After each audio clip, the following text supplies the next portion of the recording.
চারটি মাস হারাম, জিলকদ, জিলহজ, মুহররম, রজব। তো মুহররম একটি হারাম মাস। তো মুহররম মাসে আমরা যেটা করব সেটা যাবতীয় পাপাচারমূলক অন্যায়, অশ্লীলতা, জুলুম, অত্যাচার এগুলি থেকে বেঁচে থাকবো। হানাহানি, মারামারি এগুলি থেকে আমাদেরকে বিরত থাকতে হবে, যেহেতু এটা হারাম মাস। তো তাহলে কথা এরকম হলো নাকি যে 4টি মাস এগুলি থেকে বিরত থাকবো আর বাকি 8টি মাস এগুলি পাপ করব, এরকম বুঝলেন নাকি? আল্লাহ সুবহানাহু ওয়া তাআলার প্রত্যেকটা নিয়ামত মানুষকে কিছু শিক্ষা দেয়। আল্লাহ এই 12টি মাসের মধ্যে 4টি মাস হারাম ঘোষণা করে বোঝাতে চাচ্ছেন যে 4টি মাসে যেমন জুলুম, অত্যাচার, পাপাচার কাজ করা তোমাদের জন্য অনুচিত, ঠিক এই 4টি মাস তোমাদেরকে শিক্ষা দিবে যে আগামী 8টি মাসও তোমরা এইভাবে পাপাচারমূলক কাজ থেকে যেন বিরত থাকতে পারো। এই জন্য আমি আল্লাহ এই বিধানটা তোমাদের জন্য দিয়ে দিয়েছি। এটা শিক্ষা দিচ্ছে। রজব মাস না, এই মাসে আমরা জুলুম অত্যাচার করতে পারি না। মুহররম মাস, জুলুম অত্যাচার করতে পারি না, গীবত, পরনিন্দা, যৌনাচার করতে পারি না, মানুষের হক নষ্ট করতে পারি না, মানুষের জমি জায়গা আত্মসাৎ করতে পারি না, মানুষকে হেয় তুচ্ছ প্রতিপন্ন মনে করতে পারি না, মানুষের কাছে প্রভাব বিস্তার করতে পারি না, পরস্পর হানাহানি, মারামারি, রক্তপাত ঘটাতে পারি না। শুধু কি 4 মাস? এই 4 মাস বলছেন, তবে আল্লাহ শিক্ষা দিচ্ছেন আমাদেরকে 4 মাস যেমন হারাম, সামনে পিছনের আরো 8 মাস, টোটালি 12 মাস তোমাদের জন্য পাপ কাজ করা কি জায়েজ, কি হারাম। ফালা তাজলিমু ফীহিন্না আনফুসাকুম, এই মাসগুলিতে তোমরা জুলুম অত্যাচার করতে পারবে না। আর সবচাইতে বড় জুলুম কি? শিরক। সবচাইতে বড় জুলুম কি? শিরক। ইন্না শিরকা লাযুলমুন আযীম। আল্লাহর নাফরমানিমূলক কাজ হয়, আল্লাহর তাওহীদকে নষ্ট করা হয়, এরকম কাজ কোনোদিন করবেন না। তাহলে মুহররম মাস সম্মানিত মাস। এই মাসে আমাদের করণীয় কি, বর্জনীয় কি? এই মাসে আমাদের করণীয় এই যে জুলুম, অত্যাচার, পাপাচার থেকে বেঁচে থাকা, এটা 1। আর 2 নম্বর করণীয় সিয়াম পালন করা মুহররমের 10 তারিখ। আয়েশা রাদিয়াল্লাহু তাআলা আনহা তিনি বলছেন, কানা ইয়াউম আশুরা তাসুমু কুরাইশুন ফিল জাহেলিয়া। এই যে আশুরার সিয়ামটা জাহেলি যুগে কুরাইশেরাও রাখত। আশুরা যেটা 10 তারিখ, যেটাকে বলা হয় আশুরা, আশুরা মানেই 10, দশম। আশুরায় মুহররম, মুহররমের 10 তারিখ। এই 10 তারিখে জাহেলি যুগে কুরাইশেরাও কি পালন করত? সিয়াম পালন করত। ওয়াকানা রাসূলুল্লাহ সাল্লাল্লাহু আলাইহি ওয়াসাল্লাম ইয়াসুমুহু, রাসূল সাল্লাল্লাহু আলাইহি ওয়াসাল্লাম তিনিও সিয়াম রাখতেন। ফালাম্মা কাদিমান মদিনা, কিন্তু যখন তিনি মদিনায় চলে গেলেন, সামাহু, মদিনাতেও তিনি সিয়াম রাখলেন। ওয়া আমারা বিসিয়ামিহি, মানুষদেরকেও সিয়াম রাখার নির্দেশ দিলেন। ফালাম্মা ফুরিদা রমাদান, যখন দ্বিতীয় হিজরিতে রমাদানের সিয়াম ফরজ হয়ে গেল, তখন তিনি জনগণকে বললেন, মান শা সামাহু ওয়া মান শা তারাকাহু, এখন এটা ঐচ্ছিক করে দিলাম। এখন তোমাদের যার ইচ্ছে সে 10 মুহররমের সিয়াম রাখতে পারো, যার ইচ্ছা ছেড়ে দিতে পারো। হাদিস বুখারী, মুসলিম।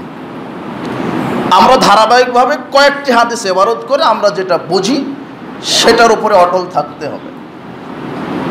এরপরে হাদিসটা বুখারীর 2002 নম্বর হাদিস।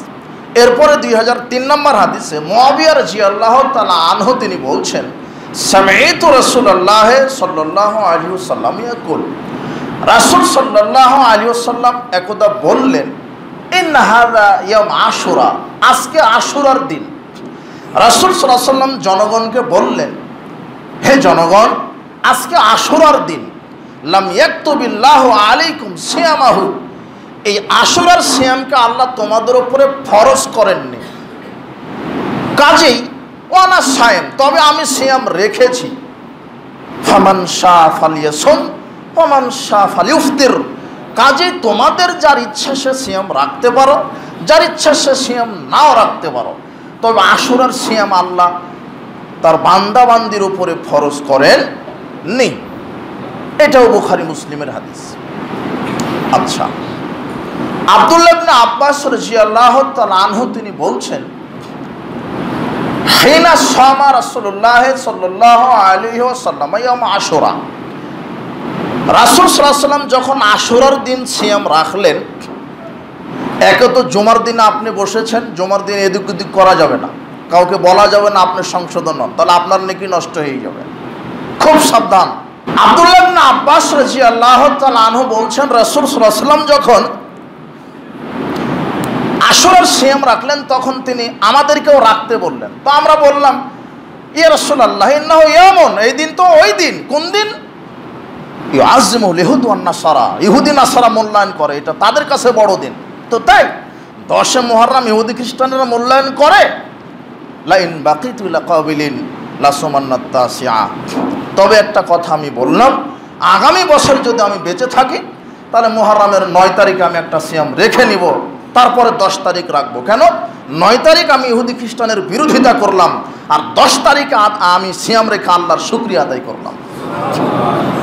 তাহলে 9-10। তবে বাইহাকি এবং তাবারানির বর্ণনায় মওকুফ সূত্রে একটা সহিহ হাদিস বর্ণিত হয়েছে। রাসূল সাল্লাল্লাহু আলাইহি ওয়াসাল্লাম বলছেন, সুমু ইয়াউম আশুরা, তোমরা আশুরার দিন সিয়াম রাখো। খালিফুল ইহুদু, আর ইহুদিদের, খালিফুল ইহুদা, ইহুদিদের বিরোধিতা করো। সুমু ক্বাবলাহু ইয়াওমান আও বাদাহু ইয়াওমান, আশুরার একদিন পূর্বে রাখো আশুরার সাথে, অথবা আশুরার সাথে একদিন পরে রাখো। তার মানে 9-10 অথবা 10-11। যারা 9 তারিখে রাখতে পারবেন না কোনো কারণে, 10 তারিখ রাখার পরে 11 তারিখও রাখবেন। বুঝতে পারেননি মনে হয় কথা? ওটা ইহুদি খ্রিস্টানের বিরোধিতা। তার মানে আশুরার সিয়াম কয়টা হলো? 2টা। আব্দুল্লাহ ইবনে আব্বাস রাদিয়াল্লাহু তাআলা আনহু তিনি বলেন, আন্না রাসূলুল্লাহ সাল্লাল্লাহু আলাইহি ওয়াসাল্লাম কাদিমাল মাদিনা, রাসূল সাল্লাল্লাহু আলাইহি ওয়াসাল্লাম যখন মদিনায় গেলেন, ফাওয়াজাদাল ইয়াহুদা সিয়ামান ইয়াউম আশুরা, আশুরার দিন ইহুদিদেরকে সিয়াম অবস্থায় পেলেন। যেদিন গেলেন মদিনাতে সেদিনই দেখে ইহুদিরা, যখন মদিনায় গেলেন তিনি তখন দেখলেন যে ইহুদিরা সিয়াম আছে। ফাকালা লাহুম রাসূলুল্লাহ সাল্লাল্লাহু আলাইহি ওয়াসাল্লাম, রাসূল সাল্লাল্লাহু আলাইহি ওয়াসাল্লাম তাদেরকে জিজ্ঞাসা করলেন, মা হাযাল ইয়াউমাল্লাযী তাসুমুনাহু, কি ব্যাপার আজকে তোমরা সিয়াম আছো, এটা কোন দিন যে তোমরা সিয়াম আছো? তখন ইহুদিরা বলছেন, হাদা ইয়াউমুন আযীম, এটা বড় দিন। আনজাল্লাহু মূসা ওয়া কওমাহু ওয়া গাররাকা ফিরআউনা কওমাহু, এই দিন আল্লাহ মূসাকে বাঁচিয়েছিলেন, তার কওমকে বাঁচিয়েছিলেন ফেরাউনের কবল থেকে, আর ফেরাউন তার জাতিকে ডুবে মেরেছিলেন। ফাসামাহু মূসা শুকরান, আল্লাহ যে মূসাকে ফেরাউনের কবল থেকে বাঁচিয়েছিলেন এই জন্য মূসা আল্লাহর শুকরিয়া স্বরূপ একটা সিয়াম রেখেছিলেন, এটা 10 মুহররম। আমরাও এই 10 মুহররম তার শুকরিয়া স্বরূপ সিয়াম রাখি। তখন মুহাম্মদ সাল্লাল্লাহু আলাইহি ওয়াসাল্লাম বলছেন, এটা তো আমরাই বেশি হকদার। ফানাহনু হাক্কু আওলা বিমূসা মিনকুম, মুহাম্মদ সাল্লাল্লাহু আলাইহি ওয়াসাল্লাম বলছেন তোমাদের চাইতে আমরাই বেশি হকদার। ফাসামাহু ওয়া আমারা বিসিয়ামিহি, তখন রাসূল সাল্লাল্লাহু আলাইহি ওয়াসাল্লাম সিয়াম রাখলেন আর সিয়াম রাখার নির্দেশ দিলেন। হাদিস সব মুসলিমের। তাহলে মোটামুটি 4-5টা হাদিস প্রতীয়মান হয়। কি হয়? যে আশুরার যে সিয়াম আমরা রাখছি এটা কেন রাখছি, কোন নিয়তে? আশুরা 10 মুহররম আল্লাহ সুবহানাহু ওয়া তাআলা ফেরাউনের কবল থেকে মুক্তি দিয়েছিলেন কাকে? মূসা এবং তার জাতিকে, তার গোত্রকে, তার কওমকে। এই শুকরিয়া স্বরূপ মূসা আলাইহিস সালাম সিয়াম রেখেছিলেন। তাই উম্মতে মুহাম্মাদীকে আল্লাহ রাসূল সাল্লাল্লাহু আলাইহি ওয়াসাল্লাম সিয়াম রাখতে বলেছেন। এই হাদিস থেকে প্রমাণিত হয়। আর কি প্রমাণিত হয়?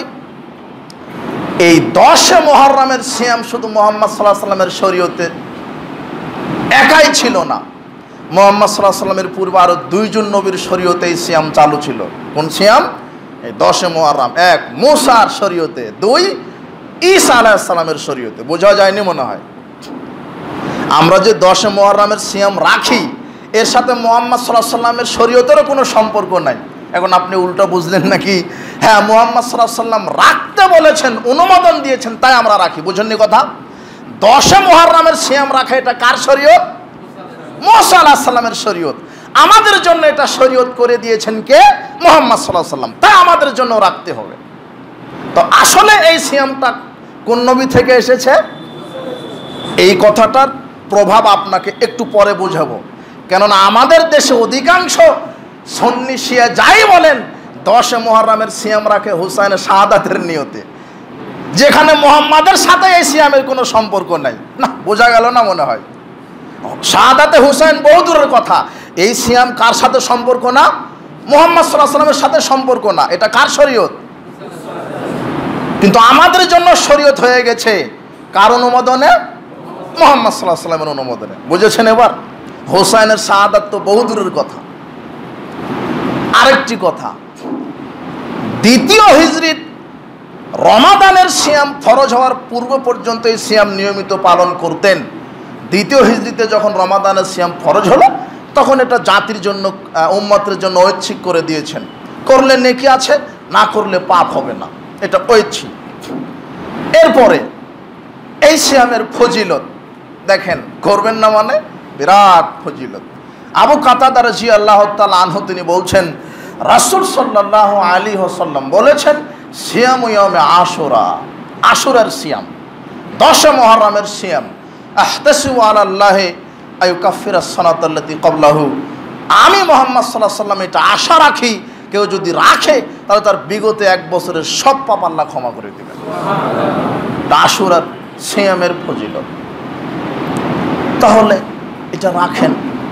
এরপরে তিনি বলছেন মুহাম্মদ সাল্লাল্লাহু আলাইহি ওয়াসাল্লাম, আফদালুস সিয়াম বাদা রমাদান শাহরুল্লাহিল মুহাররম, রমাদানের ফরজ সিয়ামের পরেই আল্লাহর কাছে যেই সিয়ামের স্থান, জায়গা, মর্যাদা, সেটা হলো আশুরার সিয়াম।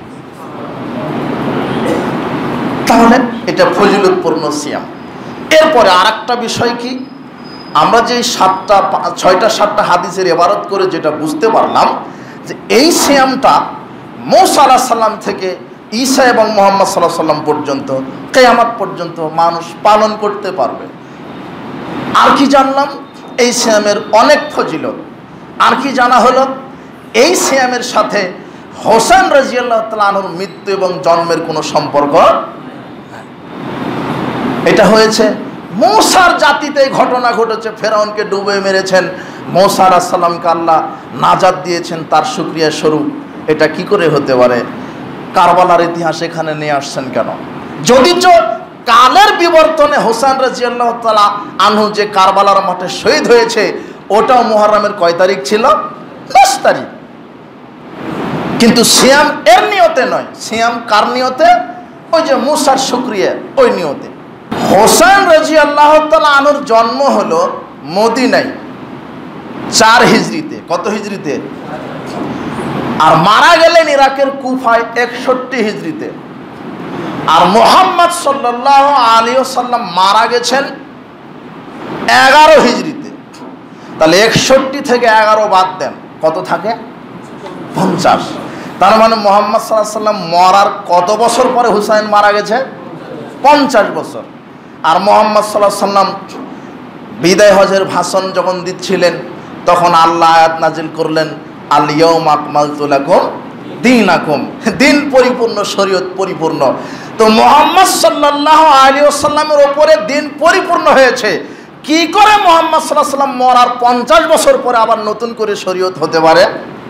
বোঝা যায়নি কথা?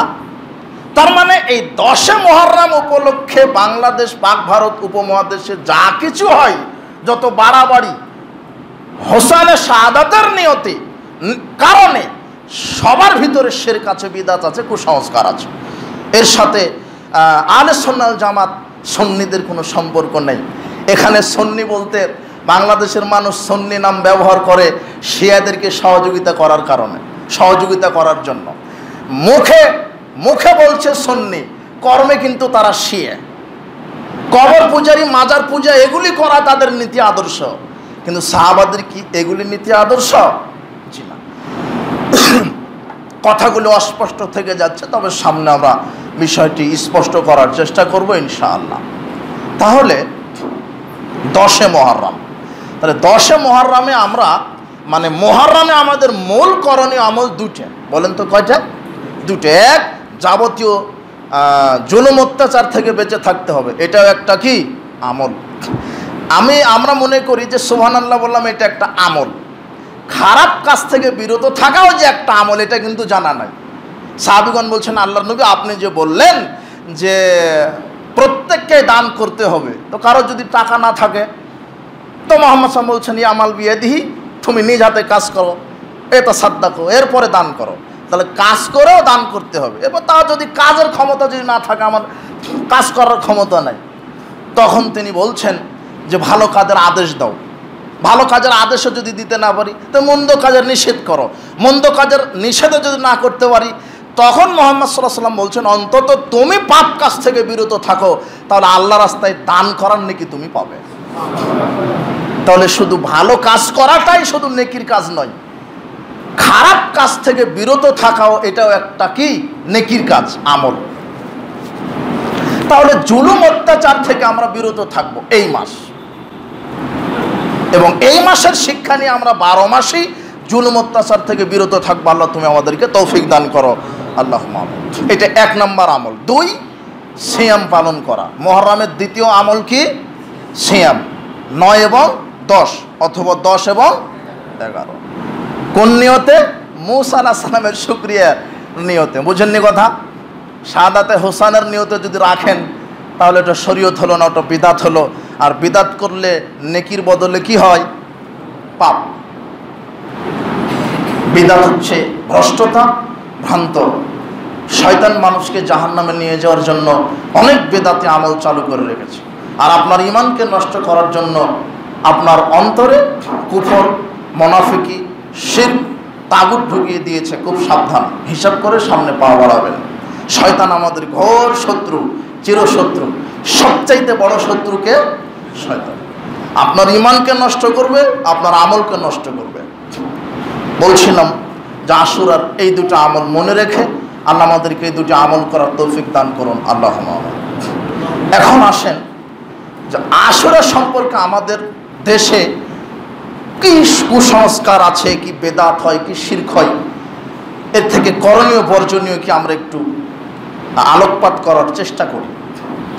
মূলত আমাদের দেশে আশুরা এই মাসটি আগমন করে শোকের মাস হিসেবে। এটা শোকের মাস ধারণাই করা হয়, মনেই করা হয়।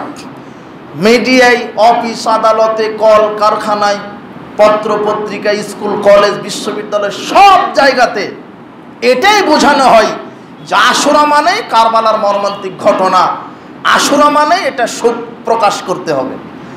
এই জন্য উপমহাদেশের শিয়া সুন্নি সবাই মিলে অগণিত শিরক এবং বেদাত কুসংস্কারে লিপ্ত হয়ে যায়। সরকারিভাবে, বেসরকারিভাবে এই দিনটি ছুটির ঘোষণা করা হয়। এই দিনে এই আশুরা উপলক্ষে বিভিন্ন অনুষ্ঠান পালন করা হয়। লক্ষ কোটি কোটি টাকা এই আশুরা উপলক্ষে ব্যয় করা হয়। রাস্তাঘাট রং বেরং সাজানো হয়, তাজিয়া মিছিল বাহির করা হয়। হোসেন রাদিয়াল্লাহু তাআলা আনহুর ভুয়া কবরকে তৈরি করে মাতম করে, বুক চাপড়ায়, গায়ে শরীরে আঘাত করে, মিছিল করে, তাজিয়া মিছিল করে বেড়ায়, হাই হোসেন করে মাতম করে। চোখে পড়ে না? ভুয়া কবর তৈরি করেছে, সব শিয়াদের চক্রান্ত। অথচ মুহাম্মদ সাল্লাল্লাহু আলাইহি ওয়াসাল্লাম বলছেন মান যারা কবরান বিলা মাকবুরিন, যে ব্যক্তি ভুয়া লাশ ছাড়াই কোনো কবরকে জিয়ারত করবে, ফাকান্নামা বাদা সানাম, সে যেন মূর্তি পূজা করলো। মুহাম্মদ সাল্লাল্লাহু আলাইহি ওয়াসাল্লাম বলছেন যে ভুয়া কবর যে জিয়ারত করবে, কবর জিয়ারত করা দোষের নয়। বাপের কবরে যান, গিয়ে আল্লাহকে বলেন আল্লাহ আমার বাপকে ক্ষমা করো, এটাই জিয়ারত।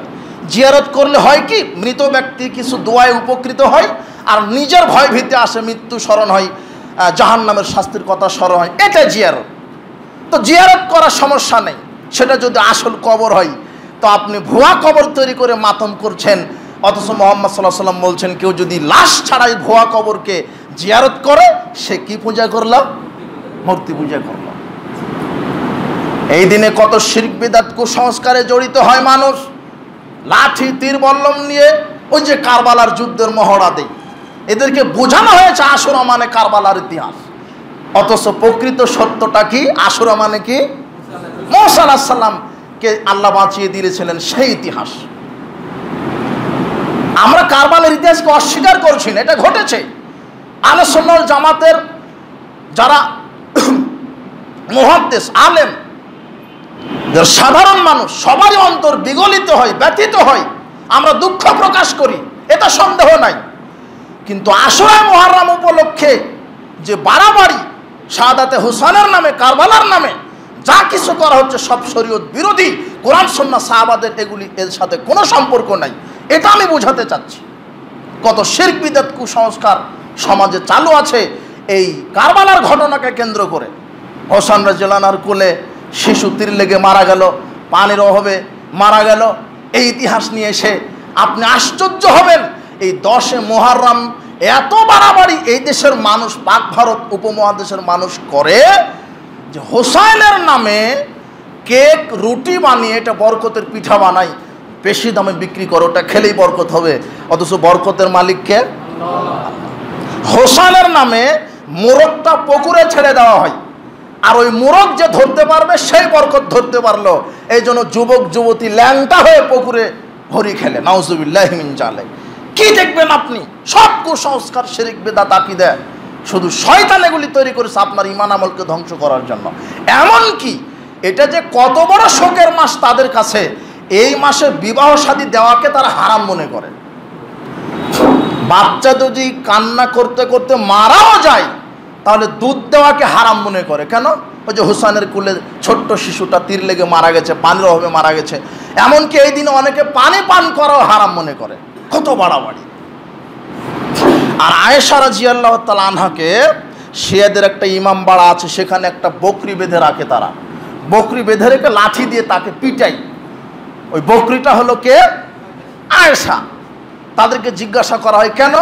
তো আয়েশার কুটুম পরামর্শেই মুহাম্মদ সাল্লাল্লাহু আলাইহি সাল্লামের পরে খলিফা হয়েছেন আবু বকর, অথচ খলিফা হতেন আলী রাদিয়াল্লাহু আনহু। যদি আয়েশা রাদিয়াল্লাহু তাআলা আনহু কুপরামর্শ না দিতেন তাহলে আলী খলিফা হতেন, কিন্তু তার কুপরামর্শে খলিফা হয়েছেন কে? আবু বকর। এ দেখেন শিয়াদের সংকীর্ণ মনোভাব। আর শিয়াদের আচরণই ইসলাম নিয়ে কটূক্তি করা, ইসলামের উপরে মিথ্যা আরোপ করা, সাহাবীদেরকে গালি দেওয়া।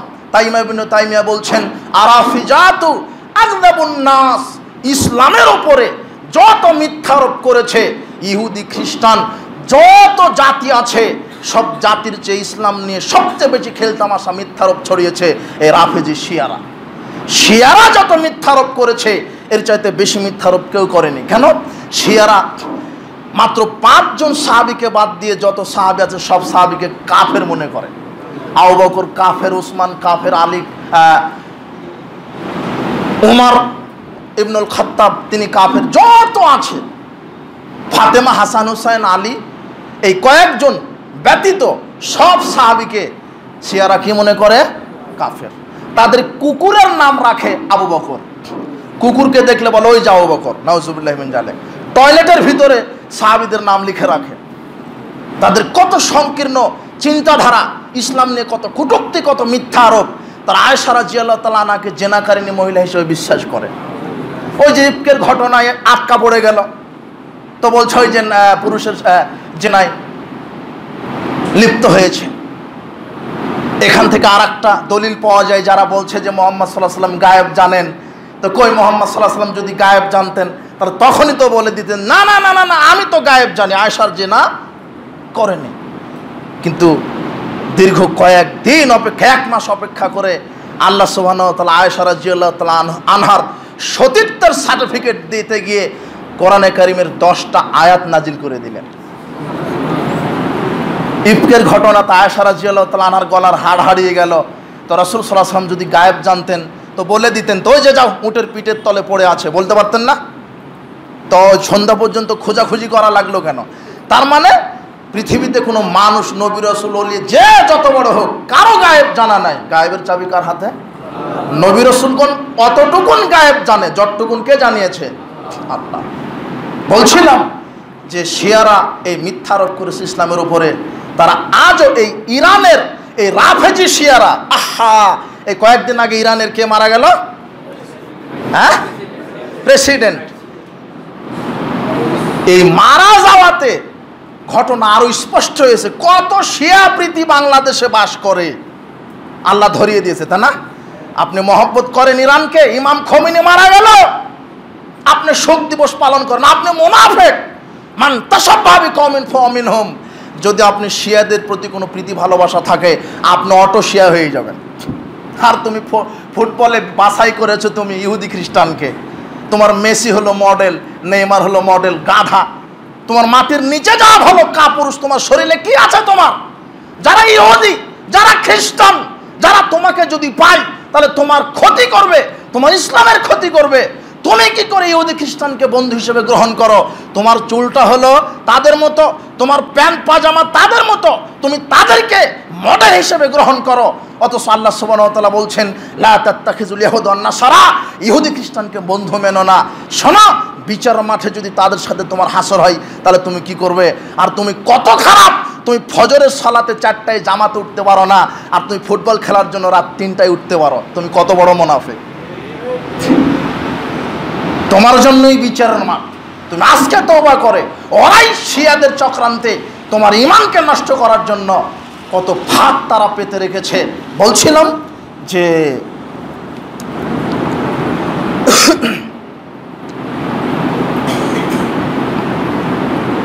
সবচাইতে ইসলামের ওপরে মিথ্যারোপ কারা করেছে? শিয়ারা। আর এটাই হলো শিয়াদের একটা চক্রান্ত। এই যে 10 মুহররমের যত শিরক বিদআত, এটা শিয়া থেকে চলে এসেছে। তার ইতিহাস একটু বলবো সময়ে। তো বলছিলাম, শিয়ারা আজও মনে করে যে বর্তমানে মুসলিমদের উপরে যে কোরআনটা আছে এটা আসল কোরআন না, এটা হলো বিকৃত কোরআন। এবং শিয়ারা মুহাম্মদকে নবী হিসেবে এখনো মানে না।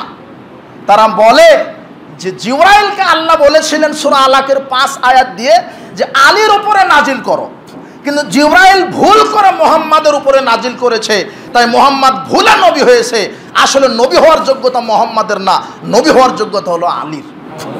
আর তুমি ওই ইরানকে ভালোবাসো, শিয়াকে মহব্বত করো। তুমি কি শিয়া ইতিহাস জানো? শিয়া কারা? সবচাইতে বড় মুনাফিক, সবচাইতে বড় গাদ্দার, ইসলামের চিরশত্রু হলো শিয়া।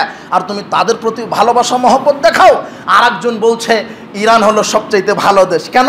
তো ইরানে কোনো পতিতালয় নাই, বাংলাদেশে পতিতালয় আছে, আমেরিকা ব্রিটেনে পতিতালয় আছে, তো ইরান এত ভালো দেশ, ওটা পতিতালয় নাই। আমি বলি ভাই, ইতিহাস তো তোমার জানা নাই। ইরান টোটালি ক্রান্তি হলো একটা পতিতালয়। কেন? ইরানের শিয়াদের মোতা বিবাহ জায়েজ। মোতা বিবাহ বুঝেন? ঠিকা বিবাহ, সাময়িক বিবাহ।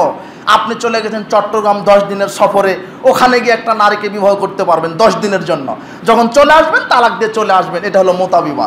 তো যেই দেশে এই সার্টিফিকেট আছে সেই দেশে আলাদা পতিতালয়ের প্রয়োজন আছে?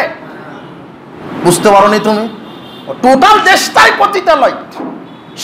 শিয়া প্রীতি তোমার অন্তর থেকে কবর দিতে হবে। আল্লাহ তুমি আমাদেরকে সঠিক বুঝদান করো, আল্লাহ। আর ইহুদি খ্রিস্টানকে বন্ধু হিসেবে গ্রহণ করতে পারবা না। বলছিলাম যে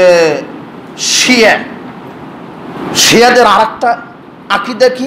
এরা হলো সাহাবীদেরকে গালি দেয়। রাসূল সাল্লাল্লাহু আলাইহি সাল্লাম বলছেন, লা তাসুব্বু আসহাবি, তোমরা আমার সাহাবীদেরকে গালি দিও না। ওই যে আবু বকর, ওমর, উসমানকে গালি দেয়, সব সাহাবীকে তারা কাফের মনে করে, কুকুরের নাম রাখে। আবু বকর, ওমর, টয়লেটের মধ্যে তাদের নাম, এইভাবে বিদ্বেষ পোষণ করে, তাদেরকে গালি দেয়। মুহাম্মদ সাল্লাল্লাহু আলাইহি সাল্লাম বলছেন, তোমরা আমার সাহাবীদেরকে গালি দিও না। সাহাবীদের মর্যাদা তোমরা জানো? ফালাউ আন্না আহাদুকুম আনফাকা মিথলা উহুদিন দামান।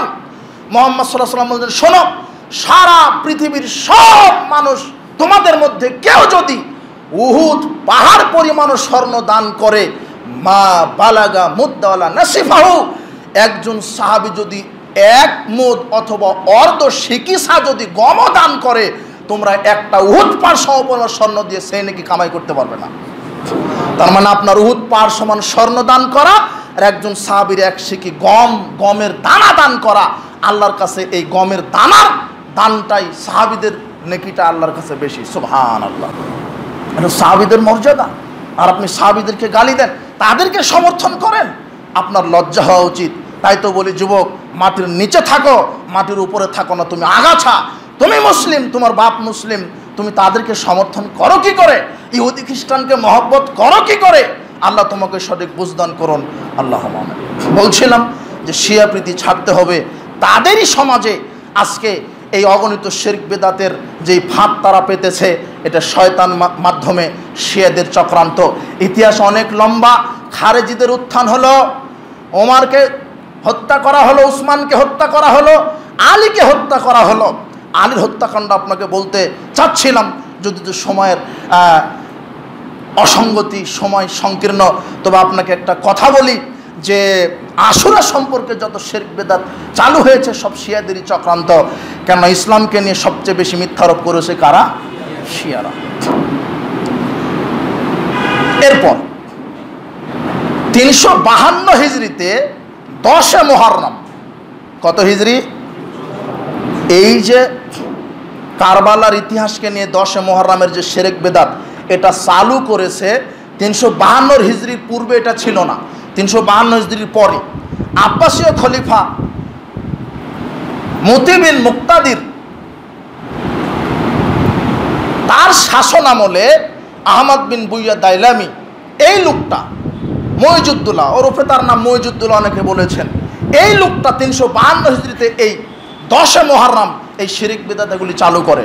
স্কুল কলেজ বন্ধ করে দেয়, কলকারখানা বন্ধ করার ঘোষণা দেয়, রাস্তাঘাটে মাতম করতে বলে, মহিলাদেরকে ডেকে এনে বলে তোমরা বুকের কাপড় ছেড়ো, তোমরা বুক চাপড়াও, মুখে আঘাত করো, মাতম করো। অথচ মুহাম্মদ সাল্লাল্লাহু আলাইহি ওয়াসাল্লাম বলছেন, লাইসা মিন্না মান দারাবাল খুদুদা ওয়া শাক্কাল দুয়ুবা ওয়া দাআ বিল জাহিলিয়া। ওই ব্যক্তি আমার উম্মত নয়, আমার অন্তর্ভুক্ত নয়। কে? যে ব্যক্তি মুখে আঘাত করে, বুক চাপড়ায়, কাপড় ছেড়ে মাতম করে জাহেলি যুগের মতো, সে আমার উম্মত নয়। আপনি দেখেননি যে 10 মুহররম এই কর্মকাণ্ড হয়? নিজের শরীরের উপর রং ছিটিয়ে বলে রক্তাক্ত হয়েছে। সব এগুলি হচ্ছে ভ্রান্ত অবৈধ হুসাইন প্রীতি। এগুলি আসলে হুসাইন প্রীতি না, এগুলো অবৈধ ভ্রান্ত ধোঁকা। মানুষ এগুলিকে বিশ্বাস করছে। কত যে শিরক, কুসংস্কার, বেদাতে পরিপূর্ণ হয়ে 10 মুহররম। আপনি কিভাবে আপনাকে বুঝাই? বলছিলাম এগুলি শিরক বেদাত থেকে বেঁচে থাকতে হবে। আর আরেকটি কথা, আসলে মানুষ মৌলিক সত্য থেকে অনেক দূরে। কোরআনে কারীম আল্লাহ সুবহানাহু ওয়া তাআলা বহু জায়গায় বলেছেন, ওয়ালাকিন্না আকসারান নাস লা ইয়ালামুন, অধিকাংশ মানুষই জানে না, অধিকাংশ মানুষই অশিক্ষিত। এখন আপনি বলছেন, কি বলছেন আপনি? আমার এলাকায় তো 100% শিক্ষিত মানুষ, তাই না? অথচ আল্লাহ বলছেন যে অধিকাংশ মানুষই কি? মূর্খ। আর মুহাম্মদ সাল্লাল্লাহু আলাইহি ওয়াসাল্লাম বলছেন কিয়ামতের আলামত কি? বিদ্যা উঠে যাবে আর মূর্খতা কি হবে? বেশি হবে, বর্ষণ হবে। আর আপনি বলছেন আমাদের সময় এসে, আমরা যখন ইন্টারমিডিয়েট পরীক্ষা দিয়েছি, ম্যাট্রিক, তখন ম্যাট্রিক পরীক্ষা দিয়েছি, পাশের হার ছিল 12%, 17%, তাই না? আর এখন ফেল করাই কঠিন। ফেল করাই কি কঠিন? সবাই পাস, সবাই এমবিবিএস ডাক্তার, প্রায় সবাই এখন বিশেষ ক্যাডার, ঘরে ঘরে ডাক্তার, ঘরে ঘরে মাস্টার্স পাস, কিন্তু সবাই অশিক্ষিত। দাড়িটা চাঁচা, প্যান্ট টাকনুর নিচে, পকেটে সিগারেট, গাঁজা, বুঝেননি কথা?